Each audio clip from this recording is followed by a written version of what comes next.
ഇതിലേക്ക് പോയിക്കൂടാ. അള്ളാഹു പുറത്തുവരും, അള്ളാഹു പുറത്തുവരും. അള്ളാഹു തീർച്ചയായും പൊറുക്കുന്നവനാണ്, അള്ളാഹു പൊറുക്കുന്നവനാണ്.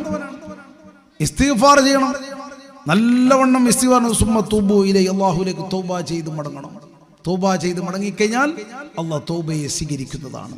മനസ്സറിഞ്ഞുകൊണ്ടുള്ള തൗബയായിരിക്കണം. തൗബയ്ക്ക് 4 ഷർത്തുണ്ട്. 3 ഷർത്ത് സൃഷ്ടിയും സൃഷ്ടാവും തമ്മിൽ, 4-ാമത്തെ ഷർത്ത്, 4-ാമത്തെ പോയിന്റ് സൃഷ്ടികൾ തമ്മിലുള്ള കാര്യം. ഇത് ക്ലിയർ വേണം.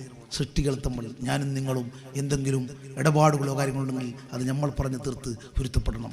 അത് അല്ലാഹ് ഏറ്റെടുക്കില്ല, അത് നമ്മൾ തമ്മിൽ പൊരുത്തപ്പെടണം. ഇങ്ങനെ 4 ഷർത്തുകൾ തൗബയ്ക്കുണ്ട്. ഈ ഷർത്ത് ഒപ്പിച്ചുകൊണ്ട് ദുആ ചെയ്യണം. റജബ് മാസമാണ്, അള്ളാഹുവിൻ്റെ മാസം വരാൻ പോകുന്നത്. ഷഹബാൻ മാസം, ഹബീബായ നബി തങ്ങളുടെ മാസം. അടുത്തത് റമദാൻ, ഈ ഉമ്മത്തിൻ്റെ മാസമെന്ന് അഷ്റഫുൽ ഖൽഖ് മുഹമ്മദ് റസൂലുള്ളാഹി സ്വല്ലല്ലാഹു അലൈഹി വസല്ലം തങ്ങൾ എന്തുകൊണ്ടും വളരെ ധന്യമായ മാസമാണ്. തൗബ ചെയ്ത് ഖേദിച്ച് മടങ്ങാൻ ഏറ്റവും നല്ല ഒരവസരം കിട്ടിയ സമയമാണ്.